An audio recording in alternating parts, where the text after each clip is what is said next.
Here we are, Mom. Lev opened the car door in front of his mother. Anfissa got out and raised her eyes to the windows of her apartment. She sighed. What, Mom? Is it bad again? No, son. She looked into her son's eyes. There was genuine concern in them. I've lived in this apartment all my life. First with my parents, then with my husband. I brought you here from the hospital. You were so sweet. She was quiet. Do you remember how we bought curtains after the renovation? And now she looked at the windows again. How much time she spent looking out the kitchen window, looking for her Nikolai. As soon as she noticed him walking across the courtyard, she immediately checked if dinner was cold. She always left the gas on under the kettle. Nikolai liked to drink scalding hot tea, necessarily with lump sugar. He did not recognize sweet and candy. His country roots were in evidence. Let's go. Mom, her son pulled her away from her memories, touching her arm. Ira must be waiting. Ira, Anfissa repeated on an exhalation. She didn't come to me once. Was she waiting for me to die? That's enough. Mom, her son sharply cut her off. They went up to the second floor of an old house in the center of the city. The son opened the heavy high door, on which there were traces of screws and a plaque with her father's name on it. Lev Fridrichevich Katz, Professor. Her sister-in-law looked out of the room, snorted and disappeared. Come in. Mom, I'll make tea now, with lemon, as you like, said Lyova. Anfissa went into the small room, which had been her son's room before, and even earlier her own, Maiden's room. She sank down heavily on the shabby sofa, leaned her head back and covered her eyes. How will things be now? She thought. Anfissa had married late. The father professor saw his daughter as his successor, wanted her to continue in science, his projects. She was courted by many. Don't be in a hurry, daughter. Guys need your father's name, not you, said her mother. But at 30, she herself fell in love with an awkward young graduate student. His father was very fond of him, prophesied a great future. That's why, probably, agreed to their marriage. A year later, my father retired, leaving the department to his son-in-law. He and his mother moved to the countryside, leaving the apartment to the young. They lived well with Nikolai, but they could not get pregnant. Anfissa had already despaired when it happened. How happy they both were. When their son was born, they had to forget about science. Nikolai wanted her to stay at home and raise her son. He himself worked all day long in the department for two. He wrote scientific papers, books, not without envious people. When Lyova, named after his grandfather, went to the 7th grade, died of a heart attack, Nikolai could not withstand the attacks of detractors who called him an upstart, a pseudoscientist who made a career through marriage to the daughter of a professor. Could not survive, died? Anfissa was left alone with her son. She never returned to the department. What kind of a teacher and scientist is she? She forgot everything. She sold the house left after the death of her parents. She had enough money to live on. Then Lyova graduated from university and started working. When my son brought Ira into the house, I realized that this is serious. It is useless to dissuade him to marry. The son was just obsessed with beauty. In her motherly heart she felt dislike for her son's chosen one. I asked, where is she from? Who are her parents? Ira answered confusingly. The son-in-law asked not to bother his bride. Anfissa did not like it when none of her relatives, including her parents, did not come to the wedding. She has tense relations with her mother and stepfather, and her own father is sick. Lyova interceded for the bride, and Anfissa backed off. Lyovushka happy, and for a loving mother is the most important thing. She would tolerate and love her daughter-in-law as long as her son was well. Anfissa cooked for the enlarged family, but Ira wrinkled her nose and said that she didn't eat pies. She was protecting her figure. She hardly ate anything. Who am I cooking for? Anfissa was indignant. Mom, don't bother her. Let her eat what she wants. Stood up for his wife's son, but he often dined in cafes. I think Ira worked somewhere. She'd leave in the morning and be back by lunchtime or a little later, with branded bags from the stores, with a new hairdo. In the past, she and her son often sat down and had a heart-to-heart talk. He shared his plans with his mother, consulted her. Now he sits in his room with Ira. He won't come out once. Be thankful they don't ask you to exchange the apartment, her friend reassured Anfissa. Anfissa clutched at her heart. She didn't want to lose the apartment in the center of the city, with high ceilings, wide staircases and big windows, where several generations of her family had lived. But who knows, maybe the night cuckoo will sing to Leo, and he will do anything for her, even against his mother. Then her son told her that Ira was expecting a child. Anfissa calmed down. When the child comes, she'll need help, and she'll be there for her. So So, for the time being, the apartment would not be exchanged. So she swapped rooms with the young people. The baby will come, he needs space and air, and everything would be alright. But Anfissa began to notice that she often sleeps even during the day, which she had never done before. She got up with a heavy head, as if it were absorbent cotton. She began to think slowly, forgetting everything. When she wants to call her friend, she finds a book of phone numbers. She would look for 2 days, and then find it in the most visible place. I found my glasses in the most unexpected places, up to the refrigerator. Did she put them there herself? I was afraid to tell my son. It so happened that together with the room, it was as if she'd given Ira the upper hand. It became awkward to leave the small room, so she sat there all day long and slept. The room is far away. She wakes up. She wants to go to the toilet, but her legs don't obey her. She feels dizzy. Every now and then she'd lose it on the way. She was very worried. She wasn't old. She'd never had anything like that before. One day Anfissa woke up and saw a silhouette of a man by the bed. It seemed to be Nikolai. She heard Ira's laughter and recoiled. When her son came home from work, Ira rushed to him and told him that his mother couldn't run to the toilet in time,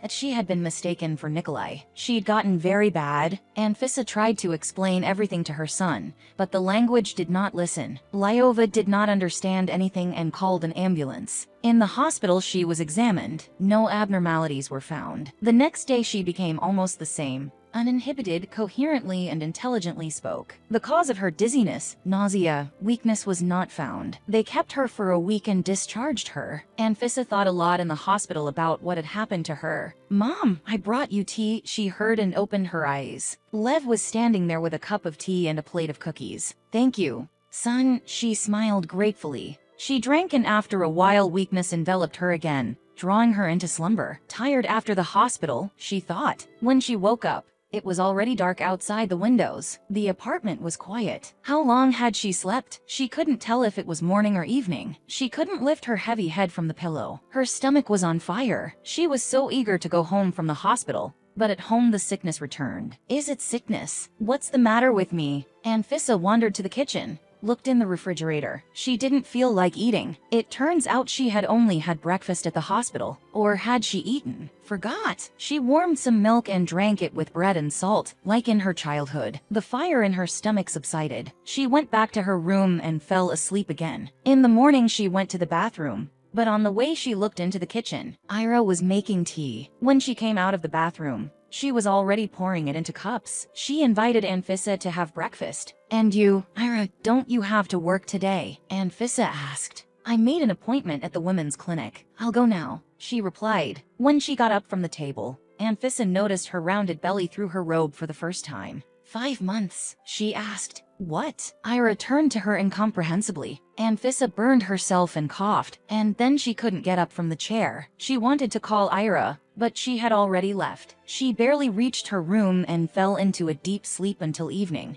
"I woke up when it was dark outside the windows. I'd slept all day. How could it be? Again." She decided to talk to Lyova, but it turned out he wasn't here yet. Ira said he'd be late for negotiations. "What negotiations?" "Night is coming," Anfissa began. But her thoughts were confused, lost in a heavy cotton wool head. And then the house phone rang. It hadn't rung for 1,000 years. Anfissa picked up the receiver and heard someone else's voice. The hospital said that Lev Nikolaevich Golikov had been in an accident and was in the hospital. Ira must have heard, grabbed her stomach, fell on the sofa. Anfissa was confused. She didn't know who to save. She stayed with her daughter-in-law, and in the morning she called a cab, and they went to the hospital together. Lyova was conscious. They did not find any serious injuries, but he could not walk. He could not feel his legs. The doctors were throwing up their hands. Ira saw Lyova and ran out of the room. Anfissa followed, touched her shoulder. She raised her dry eyes and looked at her with hatred. "It's because of you. You have to beat," she shouted, spat at Anfissa and ran away. Anfissa spent the whole day at her son's house. She only came home to sleep. She ate at the hospital cafe, and strangely enough, her head stopped spinning. She worked better. She didn't feel wobbly or drowsy, if only a little. Ira came to see her husband only once. She took a look, talked to the doctor and left. The doctors still had their hands full. There was no damage. He should be able to walk. A few days later again conducted an examination.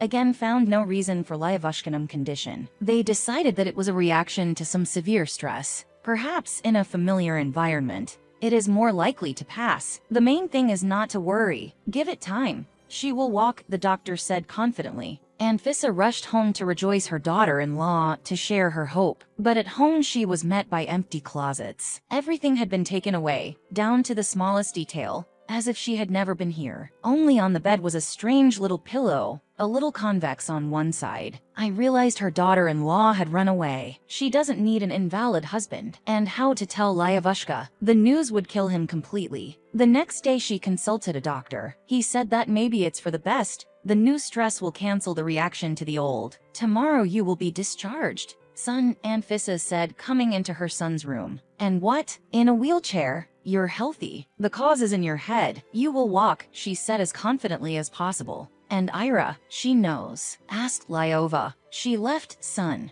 Where? You had a fight. What did you say to her? Began to shout at his mother. I did not say anything. Didn't even see her. Came home from the hospital yesterday. Neither her nor her things are gone. Returned probably where you brought her to our house. It's okay, son. We'll be all right. Have you noticed I've been feeling better lately? I'm not dizzy. I'm talking quite coherently. What are you trying to say? Just listen to me, son. I was walking past the kitchen one day. Ira was making tea. She had a vial in her hand. When she saw me, she got embarrassed and hid it. My mind was a mess after the dream. I was confused. I didn't pay attention. She said she had a headache. The doctor prescribed drops. What kind of drops when you're pregnant? I've been eating here at the hospital lately. Not even tea at home. I guess I'm subconsciously realizing something. I felt better when I didn't drink tea at home or brewed a bag in a cup. Mom, do you have any idea what you're accusing Ira of? She's not like that. She's... Son, wait. When I was looking for the vial,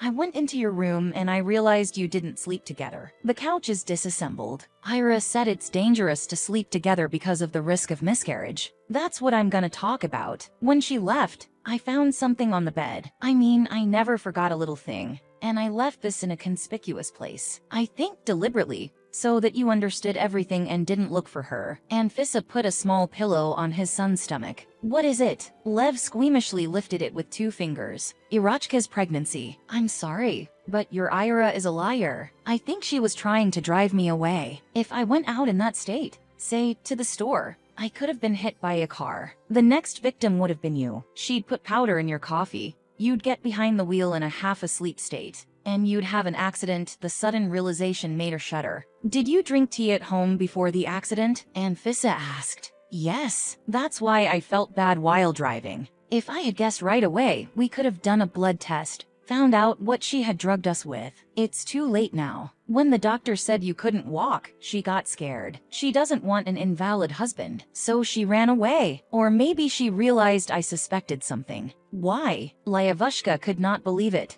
Because of the apartment, I think. Do you know her well? Her parents. She probably lied about them. We should report her to the police. No, Lev answered sharply. At home for the first time he was silent, often snapping at his mother. She understood that he couldn't accept the position of an invalid, so she didn't get angry. Anfissa went to the polyclinic and arranged for injections and massage. A young nurse Verachka began to come to them, and Lyova came back to life. In a month he was already walking on crutches, and in 2 months he was walking even without a stick. He again became talkative, and the evenings shared with his mother dreams and plans. He filed for divorce and was divorced because of the defendant's failure to appear. A year later he and Verachka got married. One day they went shopping together at the mall. Verachka was already 6 months pregnant. She immediately got into the car, while Lyova was putting the purchases in the trunk. Anfissa felt uneasy. Someone's gaze. She looked around and saw Ira. She nodded at her and grinned wryly. Lyova called out to her, closing the door. Anfissa looked in that direction again. Ira was no longer in the parking lot. God willing, she would not appear in their lives again. But how many gullible and trusting men would she deceive with her beauty?